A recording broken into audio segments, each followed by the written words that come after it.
Good morning students, welcome back. Again we are here with our previous chapter in political science from book 2, that is citizenship.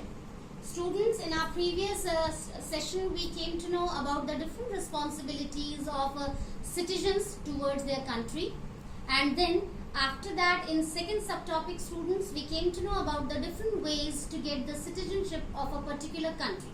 And under that subtopic we came to know that when people get married, then if they have decided to settle down in another country, so they can have the facility of citizenship of that particular country where they are going to settle down. Second, if a person is working as an official in another country, or that person is the part of the government of that country, so in this situation also that person can have the facility of having citizenship of that particular country. And then the third way is when a person purchases any unmovable property in a particular country. In this situation also that person can have the facility of citizenship of that country where he or she has purchased that unmovable property. Now students, in today's lecture we are going to cover the subtopics: the common problems faced by the citizens of a country. Under this first subtopic students, we will discuss about the different common problems which can be faced by the citizens of any country. Now in second subtopic we are going to discuss about the significant role of global citizenship. Global citizenship means when we have the facility of a citizenship of that country which is our origin, where we have taken birth. Automatically we get the citizenship of that particular country. But except of that country, when we have the facility of another country in different ways, as I discussed in previous lecture also, and in the beginning of today's lecture also, I told you different ways to get citizenship. If we have this facility of having global citizenship, so it can be beneficial in different fields. How it will be beneficial, students, we will discuss in second subtopic. So let's begin with our first subtopic, that is the common problems faced by the citizens of a country. Students, this is very important subtopic as well as easy too. Why? Because this subtopic is totally related to our real life. We are also the citizens of our country. In our day-to-day life, we also face different problems.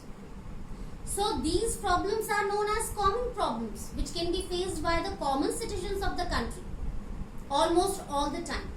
So which problems can be faced by us? This will help us to think properly about this subtopic in a very easy way. So the first problem which can be faced by the citizens of a country is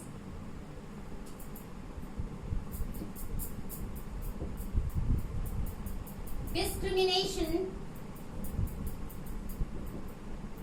and ignorance. Really students, this is one of the major problems of the citizens of a country which can be faced by them in their day-to-day life. Discrimination can be done against them on different bases like religion, language, caste, community, tradition, culture. Yes, on these bases many people used to face the problem of discrimination, and due to this discrimination they face the problem of ignorance. When people start discriminating people on these bases, they start ignoring them. In many chapters students, in your previous classes also, you came to know about a word untouchability.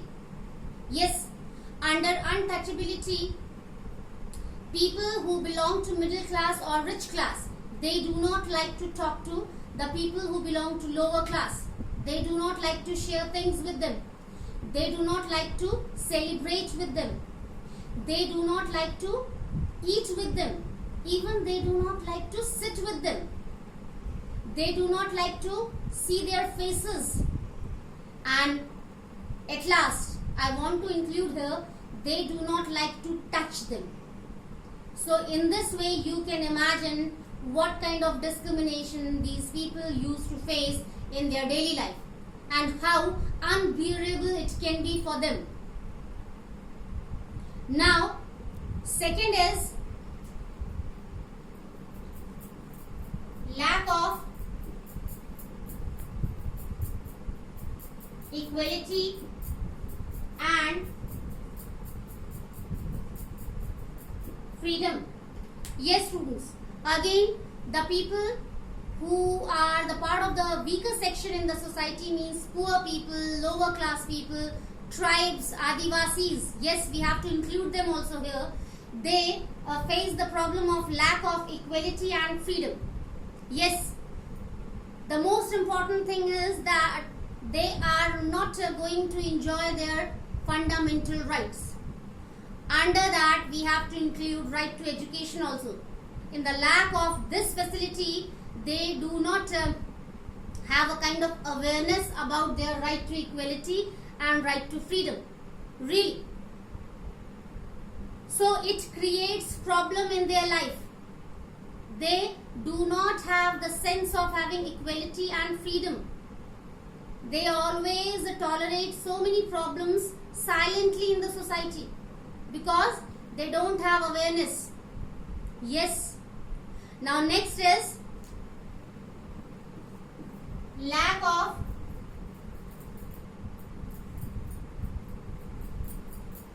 facilities like electricity, water, etc. Yes. Students, facility of electricity, water supply, all these are included under public facilities, public amenities. Yes. So what happens most of the time in our society, common citizens do not have the facility to enjoy all these public amenities. They don't have drinkable water to drink. They don't have the facility of proper water supply. If you visit any rural area or backward area, students, you can find easily that many families are there who do not have the facility of enjoying electricity. Still, they are spending their life in darkness. So here you can imagine what kind of problems common citizens are going to face in any country. Next is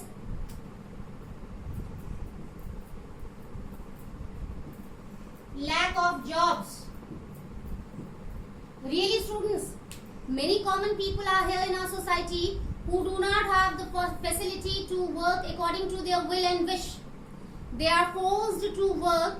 They are forced to choose the profession according to their community or caste.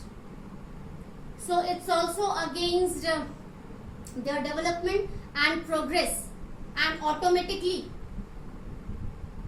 country can also face problem. That country cannot be able to move on the way of development and progress where common people are facing these kind of problems. Next is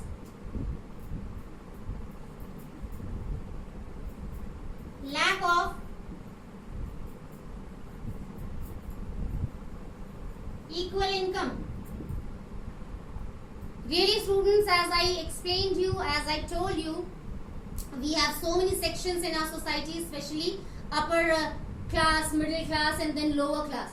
So it happens with the people who belong to lower class that they don't have facility of having equal income.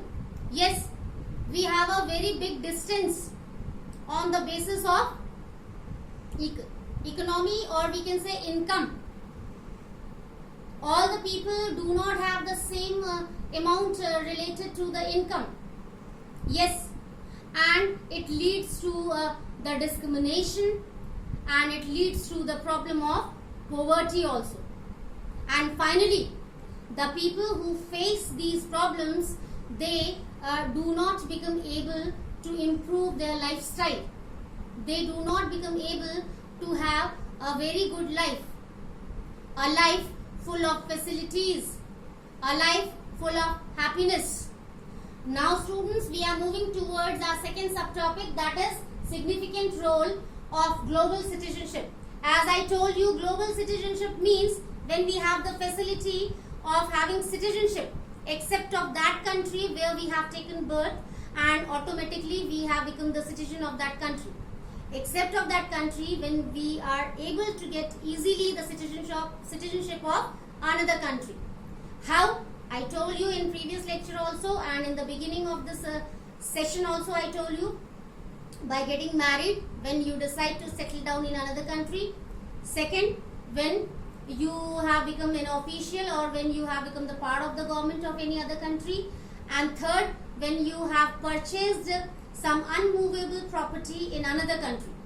So, because of these reasons, you can have the facility of global citizenship. Now, how global citizenship can be beneficial in different fields, we are going to discuss. First is to improve. Students, be careful and be attentive, listen carefully. To improve the relationship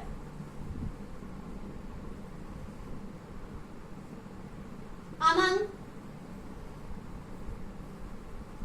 the various countries. Yes, students, when we enjoy the facility of global citizenship, when we enjoy the rules and regulations of different countries, in this way we come to know about the tradition, culture, religion, language, so many things of each other. We share our views and thoughts to each other, and it helps to improve the relationship among us. And it becomes possible just because of global citizenship. Now second is to enhance the economy. Really, this is also very important benefit of global citizenship. Yes, when we become the part of different countries as the citizen of that country, students, we can contribute in this way to enhance the economy also of that country where we have got the citizenship according to our original place, we can say, where we have taken birth, and in that country also where we have decided to settle down, and we have got the facility of citizenship. Now next is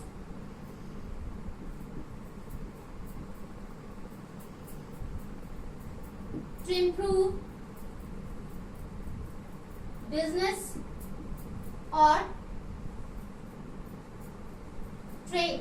Really, students, when we become the part of different countries on the basis of getting citizenship, in this way, students, if we have interest in trade or business, so we can come in the contact of the businessmen or traders of that country also, where we have got the chance to get the citizenship.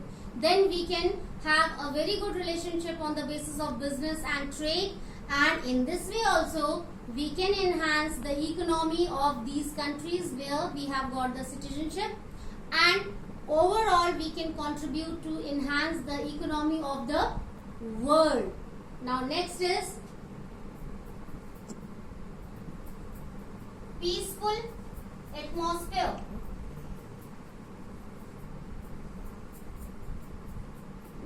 Really, students, global citizenship enhances the atmosphere, having peace, harmony, love, affection and care. Yes, when we become the part of different countries with the help of citizenship, then we come to know the tradition, the culture, the religion, the language of different people who belong to these different countries. And in this way, students, we come to know how to live together with the sense of love, harmony, care and affection.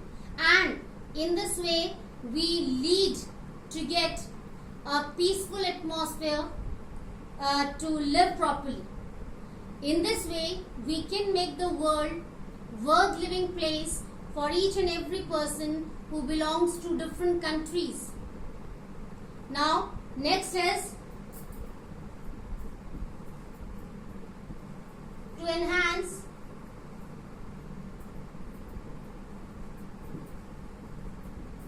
the sense of unity,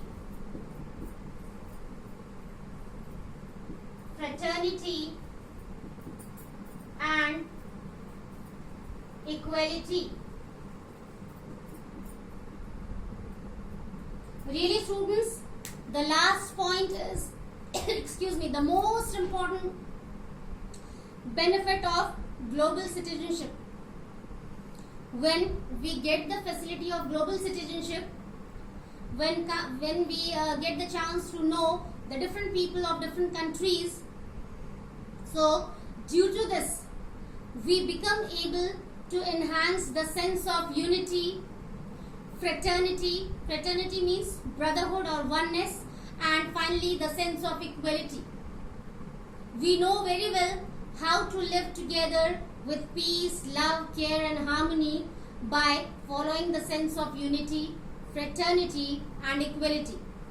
We know that if we want equality for ourselves, so we should take care of the equality, the freedom of others also. If we want that no one should try to violate our rights, so we should take care of rights of others. So students, in today's session we came to know about the different common problems which can be faced by the citizens of a particular country, like discrimination, ignorance, lack of equal income, lack of opportunities of job, lack of equality and freedom.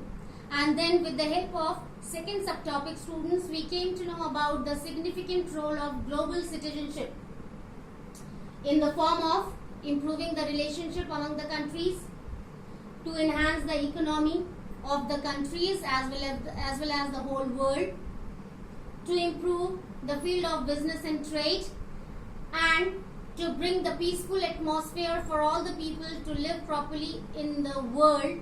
And at last we came to know that global citizenship helps a lot to enhance the sense of unity, fraternity means brotherhood, and finally the sense of equality. So students, with the help of these subtopics, today we have completed this chapter also. I hope you have understood nicely. Now we will meet in next session with new chapter, with new subtopics. Till then, take care. Have a nice day.